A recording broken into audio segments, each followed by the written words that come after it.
Greetings and salutations. Good afternoon, good morning, good evening, wherever this may find you in the world. In the universe, you're locked in with your boy, Big Frank Handley, on Just Conversations. Let us take a moment. We're going to dive right into it. Let us take a moment to realign ourselves accordingly to make sure that our minds and our hearts are in the right space, God. I even pray, God, first we say thank you for the day. Thank you for this moment. Thank you for this time. Thank you for this opportunity, God, to be present. We don't take it for granted. But God, in our current climate of challenges and difficulties, I simply ask you that, God, you align us and you guide us, that show us where to go, what to do, how to move, how to navigate, and how to do things well. Do it. Our minds, our heart, our concerns, you know them all. Align them, oh God. In Yeshua's name we pray, amen. Listen, so let's get right into it. So on yesterday, they had a special meeting at City Hall regarding a dog shelter. So before we get into this conversation today, I got two things I want to highlight. The special meeting resolved that process. I didn't attend. I didn't watch the video online, and we're going to get into that. But also, we're going to talk about a topic that's very touchy, that is very sensitive, that is also has some truth to it, unorthodox, but we're going to get into that as well, because I think it's something that my heart really feels is necessary to talk about, because my heart is kind of emotional. So I'm not going to get there yet, but let me just go through this special meeting real quick. So on April 9th, I have a piece of paper here which pretty much puts out a petition for people to create a proposal to petition to become our dog shelter and municipality shelter, if you will, meaning that if there's a dog that's loose that needs to be, taken to what we would call the SPCA at a time, but to a dog shelter that they'll provide services and assist in this matter. Now, the current contract that we had, it was just not up to par, unfortunately. So beforehand, what the contract required or initiated, or what the need was, the space that they had before was not measuring up to what needed to be done. Again, it is another piss poor decision in trying to make something happen. So, long story short, this is I got this part out of the meeting, is that we paid an individual $20,000 a month out of tax dollars to do a task they did not have the capacity to complete. All right. Long story short, that contract is getting ready to end April 28th. What I found out also is that even though that contract was a piss poor agreement, unfortunately, that there was an extension given regarding the contract, though it was advised not to extend it.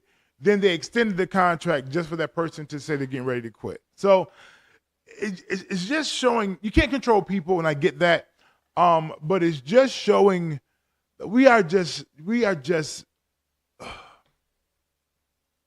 doing stuff. We're just doing things. So there's a letter that goes out that says, hey, send us a proposal of who can take over the contract. Now,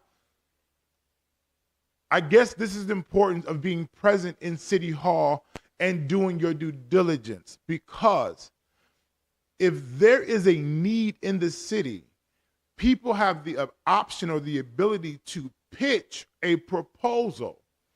Sometimes, now I'm just saying sometimes, I'm not saying that this is this case here, but sometimes we are missing our opportunity to provide a service because we are unaware of what the needs are, and we haven't yielded a proposal to be considered. Now, let's not talk about the limitations, the red tape, and all those things. They exist, and people have their own agenda. Long story short, a different municipality in Grand Island writes a proposal to take over the need for the dog sheltering. Now, here's the challenge: is this individual, this group, were already in partnership in some kind of way with the last set of individuals who had the contract, right? But this place is only showing that they only have the ability to maintain 10 kennels. That's just what it shows in pictures. This is what it says. And if I'm wrong or in error, feel free to correct me. Feel free to educate me even the more. And it is 3 kennels less than the previous contract. And this contract is supposed to go into the end of the year. Dante Miles, Brian Archie, they both had some legitimate questions concerning the care of the animals, the capability of the space. They had some valid questions. There's some valid vetting. Bax wasn't there for the special meeting. Perry and Zajac was there. They both voted yes. Brian Archie and Miles said no. But we have to still see what does the mayor decide to do. And here is our concern because made last time. It looks like we are still conducting ourselves and taking on less than.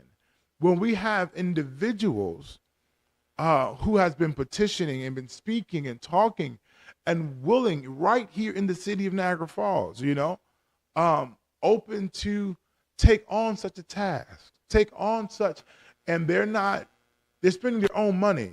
I just hope that the city of Niagara Falls makes some wise decisions. I pray that they make better choices. Let me say this. You can go online to, what's the website? Is it on here? It didn't say. Would you go to the City of Niagara Falls, New York's website, and you can pull up the package they send out. You can pull up the agenda items, and you can also pull up the minutes after the meeting is typed up or whatever, then upload it.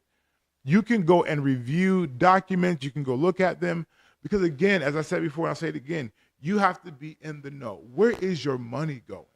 What are you investing in?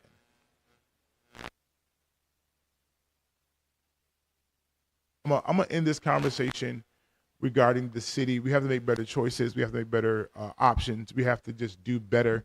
And I pray that whatever happens in this market, this landscape of politics, that is really going to yield something better, something profitable, something that's just going to yield a better resolve. And I pray, this is my prayers, my hope, that our local government can be positioned to really execute and do better things. Now, listen, don't go anywhere. Come back. We're getting ready to talk about the church, some trauma, some challenges, and I'm going to put my heart on the line a little bit, all right? So don't go nowhere. We'll be back. You're locked into Just Conversations with your boy, Big Frank. Menthol is not just a flavor. It's a manipulative way for big tobacco to target, attract, and addict Black Americans. Tobacco companies aggressively market menthol products using elements of Black culture, putting more products on shelves in Black communities and making them cheaper. And it's not just an injustice, it's killing us. Smoking-related illnesses are the #1 cause of death in the African American community. Help us fight this injustice at notjustmenthol.org.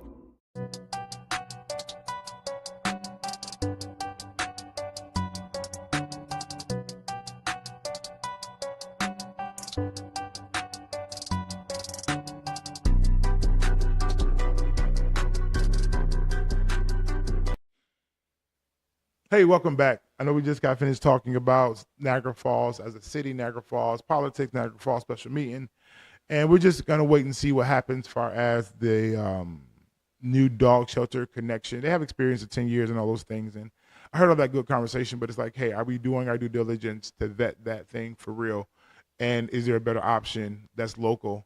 But we'll just find out what that resolve is, and we're also going to waiting to hear back from those candidates who made it on the ballot. Once we get a list of the candidates that made it on the ballot, I'll reach out to them to see if they're open to have a conversation about their plans, their purpose, their agenda, what they want to do, and if they're open at a set time for an open forum discussion. But that set aside, I'm conflicted, but I'm not conflicted, meaning that I have concerns. I don't want to say anything that's going to violate or try to diminish anybody's character or anybody's space or place, but there is currently not a new conversation, a conversation that started 10 to 15 years ago. And the conversation talks about the church, and it talks about how the young men or the youth were violated. Now, if you're present, you may know the story, you know the name, you know the people, and I'm going to make the decision in this moment, as frank as I love to be, is to hold my tongue in acknowledging names. But what I am going to do is talk about it. I am hurt. I'm disappointed. I am shaken up, and I tell you why. Because, man, I guess it wasn't how I thought, but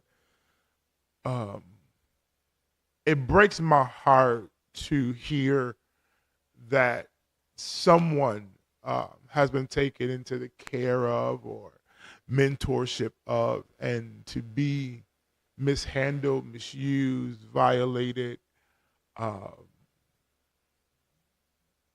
It just breaks me, and then it also breaks me because I know I get people. Everybody has a right to be offended, be angry, be mad, especially the person who's telling their truth and their story. And then what also disturbs me is that we project the foul play of individuals, and we project it upon everybody. Everybody's not perfect. I'm not giving a license to everybody to sin or just act foul. What I am saying is that love has correction. Love is not an acceptance of all things. I'm hurt because if you know, you know. Like, I can't say that I have proof or evidence of anybody's story necessarily. What I will say is that as I heard the young man speak, points that he highlighted, I have reference to experiencing and being present.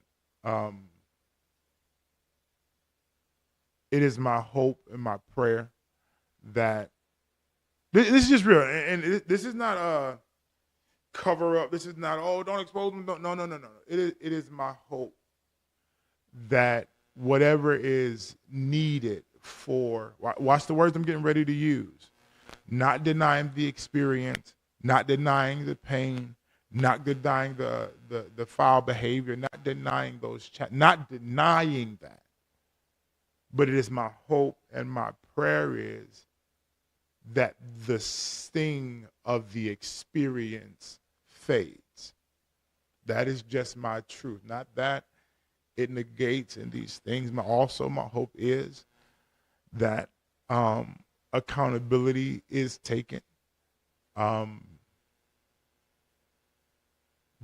I hear the post that says, oh, this is why I don't go to church, or this is why I don't do that. I hear you. I hear you. And you can use these factors or these components to condone you're not going or you're not getting there.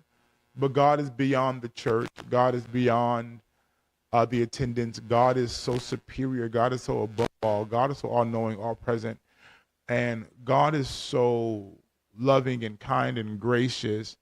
And if you decide or you choose that money isn't why you're going to church, or because somebody did something foul, I'm not going to church, because the leader didn't do what I thought they should have done, our reason that you're not going to church. I hear you talking.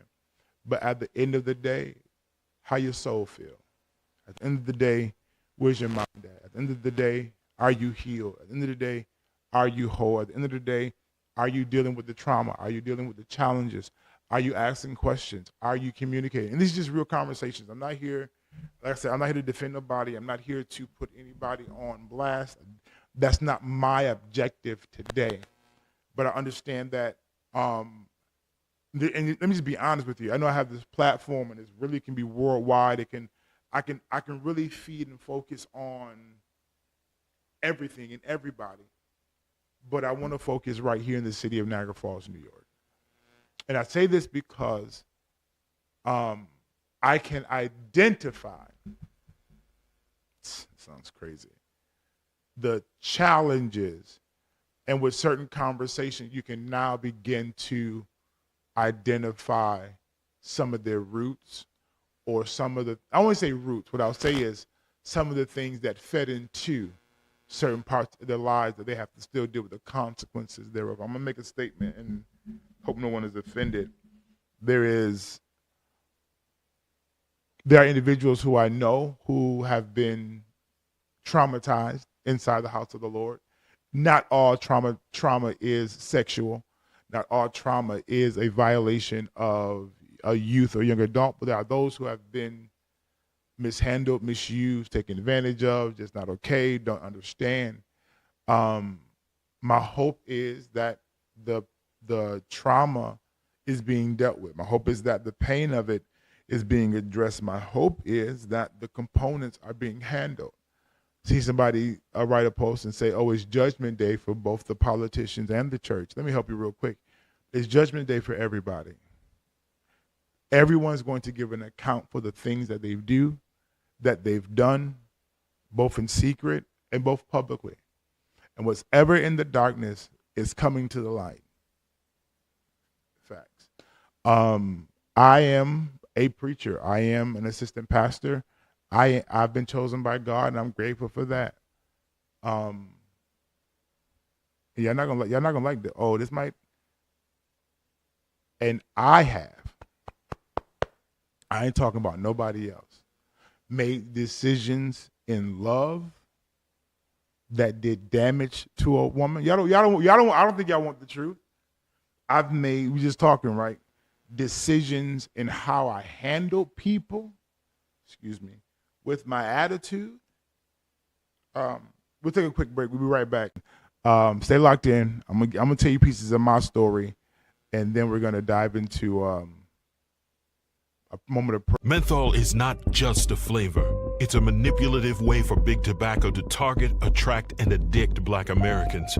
Tobacco companies aggressively market menthol products using elements of Black culture, putting more products on shelves in Black communities and making them cheaper. And it's not just an injustice, it's killing us. Smoking-related illnesses are the #1 cause of death in the African American community. Help us fight this injustice at notjustmenthol.org.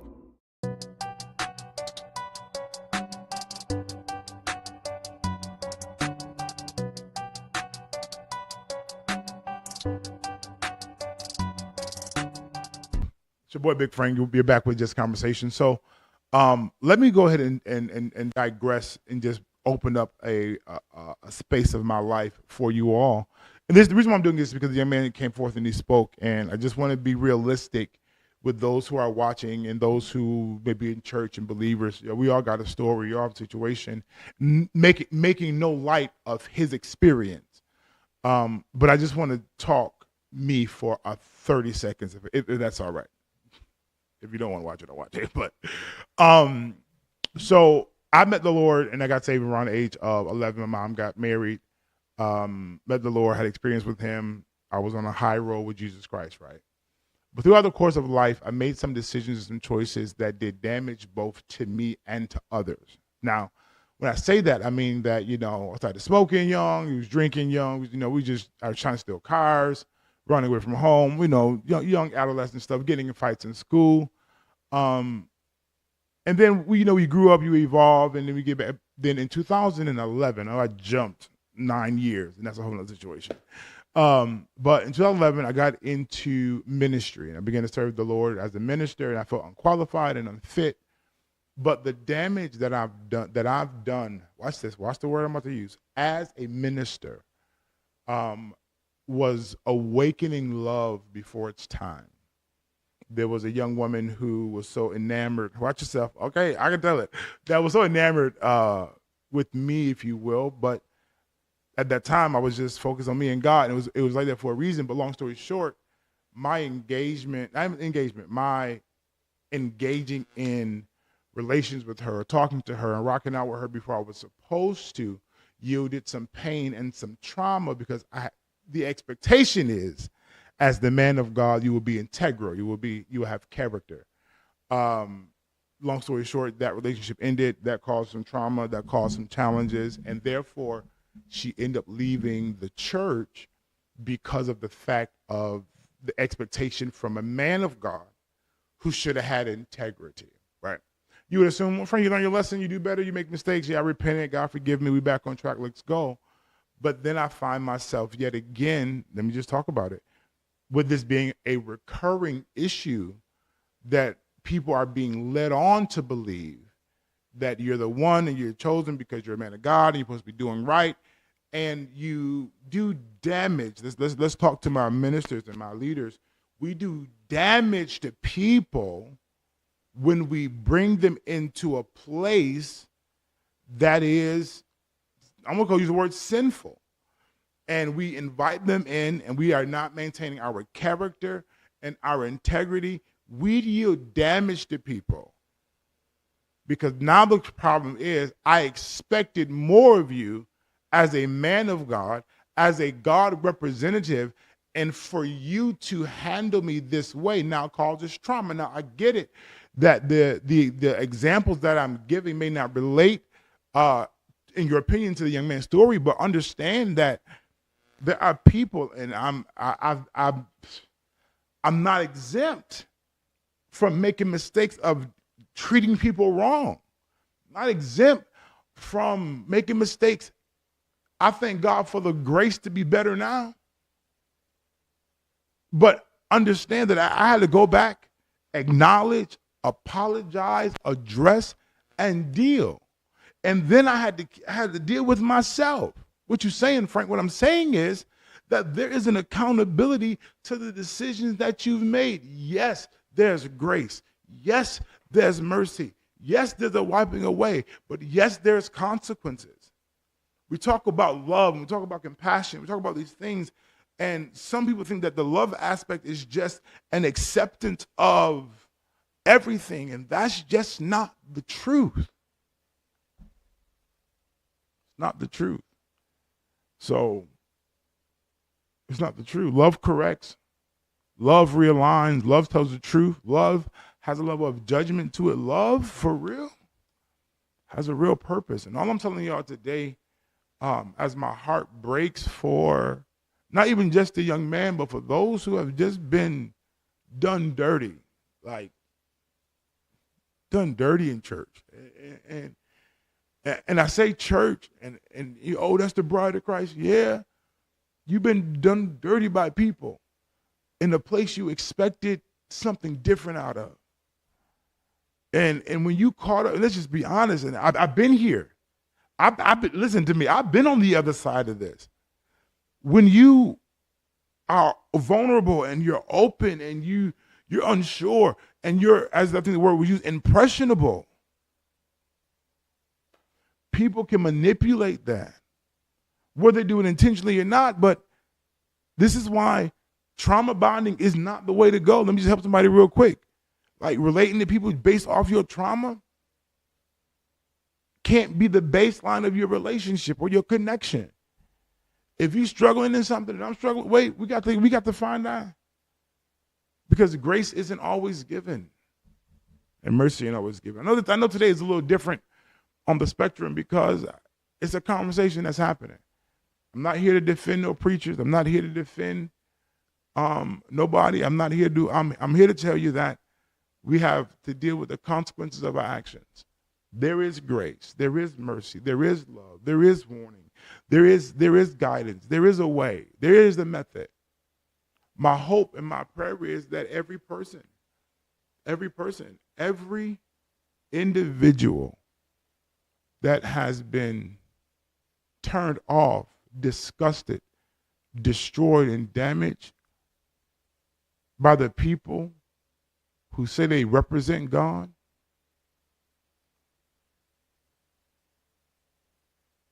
it's my hope that there's healing for you. And healing doesn't necessarily mean you about to run back to the house of the Lord God and serve. No. I want the sting of your experience to fade. I want you to be able, now this might sound crazy. It would be my desire, number one, that it had not happened at all. But I understand that I cannot change or rearrange what was. My hope is that the future of you, that when these moments kick up or these flashbacks happens, or you have to inspire or encourage somebody else who's been through or going through, that the sting isn't there for you. That the sting of it, the pain of it, the agony of it isn't there for you. So I'm going to probably do some reaching out to have some dialogue with some individuals concerning just different points of views. But my prayer is for healing and restoration to all. My hope is that there is a peace that surpasses all understanding. My hope is, you might always just so churchy, so just say what you will. But if you need God, call on him, period. If you need to talk and you need grace and you need, call on him, period. I ain't going to nobody's church. I can't stand it. Her just full of hypocrites. Man, the church is full of people who ain't perfect, who ain't got together, who's striving to get to a place. That's just you there. You was there and you ain't. And that's just the real thing. And you may not like it. We have a strive for holiness. We have a strive to live right. We have a push to do right. But even on my best day, I'm still at the filthy rag. Even when I think I'm doing my best, I still come up short. I'm not here to make room for excuses for nobody. Got to deal with the consequences of your actions. Even in grace, even in mercy, even in love, even in restoration. Got to give an account for what you say. Got to give an account for what you do. Got to give an account for how you move. And you have to accept the smoke. That's the part we're going to talk about. That comes with it. So, Niagara Falls, I'm praying for you. I'm praying for those who have been hurt, damaged, and broken. I'm praying for the politicians who have to run. I'm praying for those who are affected by the works of a place that we're in. There is a cloud. But what I do know is above the clouds, the sun still shines. Yeah, I'm going to say it again. Oh, there is a cloud. Oh, but no. Above the clouds, the sun still shines. And we're getting ready to break through. Listen, y'all be encouraged. Y'all be blessed. May great things happen to you, happen for you. Yeah. We'll see what happens with some interviews and some people talking. So we'll have some conversations right here on Just Conversation. The door is open. So if you want to reach out, want to talk to me, you can inbox me, text me, or you can just email me at fire716radio@gmail.com. That's fire716radio@gmail.com. I'll holler at y'all. Peace. Menthol is not just a flavor. It's a manipulative way for big tobacco to target, attract, and addict Black Americans. Tobacco companies aggressively market menthol products using elements of Black culture, putting more products on shelves in Black communities and making them cheaper. And it's not just an injustice, it's killing us. Smoking-related illnesses are the #1 cause of death in the African American community. Help us fight this injustice at not